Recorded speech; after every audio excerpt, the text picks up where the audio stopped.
തികച്ചും അപ്രതീക്ഷിതമായാണ് ഈ മുന്തിരിവള്ളിയിൽ ഈ മുന്തിരിങ്ങകൾ കണ്ടെത്തിയത്. കാരണം ഒരു പ്രാവശ്യം കായ്ച്ചിട്ട് 6 മാസമായിട്ടേ ഉള്ളൂ. ആദ്യം കായ്ച്ച തന്നെ 1 കൊല്ലം കഴിഞ്ഞ് ഉടനെ കായ്ച്ചിട്ടുണ്ട്. സാധാരണ 3 കൊല്ലം ആകുമ്പോഴേ കായ്ക്കാമെന്നാണ് പറയപ്പെട്ടിരുന്നത്. അതായത് ആദ്യത്തെ 3 കൊല്ലം മുന്തിരിവള്ളി വേരുകൾ മണ്ണിൽ നല്ലോണം പടർത്താനാണ് ശ്രമിക്കുക, ഫലങ്ങൾ ഉണ്ടാക്കാനല്ല എന്ന് വായിച്ചിരുന്നു.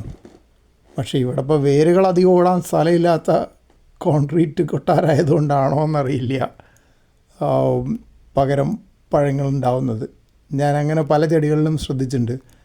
വളർച്ചയ്ക്ക് ചാൻസ് കുറവാണെങ്കിൽ നേരത്തെ പൂക്കുകയും കായ്ക്കുകയൊക്കെ ചെയ്യും. പക്ഷേ ഇവിടെ ഇപ്പം മുന്തിരിവള്ളി വളർച്ച കുറവാണെന്ന് പറയാൻ പറ്റില്ല. ഒരുപാട് സ്ഥലത്ത് നല്ലോണം പടർന്നിട്ടുണ്ട്. കുറച്ച് പഴയ ഇലകൾ ഉണങ്ങിപ്പോകുന്നുണ്ടെങ്കിലും അത് ഞങ്ങൾ ഇടയ്ക്കിടയ്ക്ക് പ്രൂൺ ചെയ്ത് മാറ്റും. ആ പ്രൂൺ ചെയ്യുന്ന പ്രക്രിയയിലാണ് ഈ മുന്തിരിങ്ങകൾ കണ്ടെത്തുന്നത്. അല്ലെങ്കിൽ പൂവിടുന്നതൊന്നും കാണാറില്ല. ഞാൻ ഇതുവരെ മുന്തിരിയുടെ പൂവ് കണ്ടിട്ടില്ല. അതെങ്ങനെ ഇരിക്കുന്നു അറിയില്ല. അപ്പോൾ പ്രധാന ചോദ്യം എന്താ വെച്ചാൽ, കഴിഞ്ഞ തവണ കുറേ ഉണ്ടായെങ്കിലും മുന്തിരിങ്ങ ഒരു 5-6 കൊലകളെങ്കിലും ഉണ്ടായി. 5-6 മുന്തിരിങ്ങയുള്ള കൊലകളുണ്ടായി. അതിൽ 1-2 ഞാൻ പറിച്ച് കഴിച്ചു നോക്കി. നല്ല പുളിയാണ്. പിന്നീട് ബാക്കിയുള്ളത് കഴിക്കാൻ തോന്നിയുമില്ല. അത് അവിടെ കിടന്ന് കുറേ കഴിഞ്ഞപ്പോൾ കൊഴിഞ്ഞു പോയി.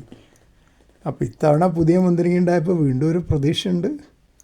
കുറച്ച് കഴിയുമ്പോൾ മൂത്തോ ഇല്ലയെന്ന് അറിയാൻ എങ്ങനെയാണെന്ന് അറിയില്ല. ഇത് പച്ചയായതുകൊണ്ട് കളറ് മാറുന്നൊന്നുമില്ല. ആദ്യം കേട്ടിരുന്നത് ചില മുന്തിരിങ്ങകൾ തുടക്കത്തിൽ പച്ചയാവും, പിന്നെ പർപ്പിൾ നിറം വരും. പക്ഷേ ഇതങ്ങനെയല്ല, ഇത് പച്ച തന്നെയാണ്. പക്ഷെ വലിപ്പം കുറവാണ്. സാധാരണ പച്ച മുന്തിരിങ്ങ കുറച്ചുകൂടി വലിപ്പം ഉണ്ടാവാറുണ്ട് കടയിൽ കിട്ടുന്നത്, കുരു ഉണ്ടാവാറില്ല. പക്ഷെ ഇതിന് കുരുവുണ്ട്. അപ്പോൾ ഇതെന്ത് വെറൈറ്റി മുന്തിരിയാണോന്നറിയില്ല. കുറുക്കന് പണ്ട് പറഞ്ഞ കഥയിൽ പറഞ്ഞ മാതിരി, കുറുക്കൻ പറഞ്ഞ മാതിരി പുളിക്കുന്ന മുന്തിരിയാണ്.